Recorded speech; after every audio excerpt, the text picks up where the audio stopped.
এদেশের মানুষকে বাঁচাতে না পারলে আগামী নির্বাচন অর্থবহ হবে না। আমরা লাগাতার কর্মসূচি দেব। ঘরে ঘরে লাশ দিয়েছে, ঘরে ঘরে মামলা দিয়েছে, ঘরে ঘরে গুমের আসামি দিয়েছে। আমরা তাই আগামী নির্বাচনে কোন প্রকার মিথ্যা প্রলোভনে পড়ে আমাদের জনগণ যেন ভোট না দেয় সেদিকে খেয়াল রাখার জন্য বলবো। আমরা আজকে এই কালোবাজারি সিন্ডিকেটের বিরুদ্ধে তাদের বিষ দাঁত ভেঙে দেওয়ার জন্য আজকে আমাদের এই কর্মসূচি থেকে আমরা লাগাতার কর্মসূচি দেব। আপনারা যারা সাংবাদিক বন্ধুরা আছেন, আমরা মনে করি এদেশের মানুষকে বাঁচাতে না পারলে আগামী নির্বাচন অর্থবহ হবে না। আজকে যারা সকালবেলায় বাসা থেকে নাস্তা করে আসতে পারেননি, যারা গোসল করে আসতে পারেননি, যারা সারাদিনে মহিলাদের আমাদের মা বোনদের কষ্টের কথা শুনতে শুনতে কান ঝালাপালা হয়ে গিয়েছে, যাদের 750 টাকার এলপি গ্যাস 2500 টাকায় কিনতে হয়, তাদের দৃষ্টি আকর্ষণ করে বলবো লেবার পার্টির প্রত্যেকটা প্রোগ্রামে কষ্ট করে হলেও আপনারা থাকবেন এবং আমাদের এই বক্তব্য জাতির সামনে তুলে ধরবেন। আমরা আজকে এখান থেকে শপথ নিয়েছি, আমরা আমাদের এই এলপি গ্যাস এবং এই গ্যাস সংকটের জন্য আমরা দুর্বার গণ আন্দোলন গড়ে তুলব। বন্ধুরা, আমি আজকের এই সভা থেকে আমাদের কর্মসূচি ঘোষণা করছি।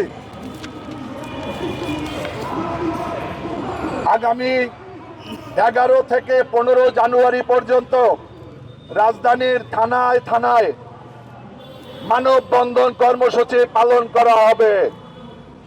16 জানুয়ারি জাতীয় ভোক্তা অধিদপ্তরে স্মারকলিপি পেশ এবং 18 জানুয়ারি জ্বালানি মন্ত্রণালয় অভিমুখে পদযাত্রা এবং স্মারকলিপি পেশ করা হবে। এর মধ্যেও যদি সরকার যথাযথ ব্যবস্থা না নেয়, এই গ্যাস সংকটের সমাধান না করে, তাহলে আমরা আমাদের সামর্থ্য যতটুকু আছে আমরা বিশ্বাস করি আজকে আমাদের এখানে উপস্থিতি অল্প হতে পারে, আমাদের বক্তব্য, আমাদের দাবি, আমাদের চাওয়া, আমাদের প্রত্যাশা কোনো অংশে কম নয় এবং এটা এদেশের শুধুমাত্র মানুষের দাবি নয়, এটা গণমানুষের দাবি, এটা আমাদের একমাত্র দাবি। আজকের এই সভা থেকে আমার বক্তব্য শেষ করব শুধুমাত্র একটা কথা বলে, বাংলাদেশ লেবার পার্টি আমরা এখন বর্তমানে কোনো রাজনৈতিক জোটে আমরা নাই। বাংলাদেশ লেবার পার্টি আমরা 20টি আসনে আনারস মার্কায় আমরা প্রার্থী দিয়েছি। আগামী নির্বাচনে আমরা কতগুলো ভোট পাবো, আমাদের কতজন এমপি হবে, আমরা এটাকে বড় করে দেখতে চাই না।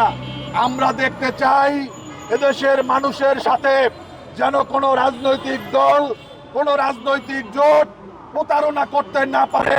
এজন্য আমাদের দাবি নিয়ে, আমাদের বক্তব্য নিয়ে আমরা মানুষের কাছে যাব।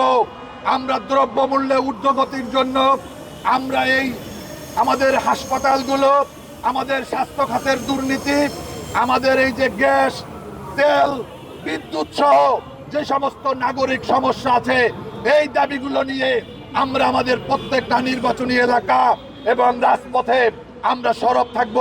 আপনাদের সবাইকে ধন্যবাদ।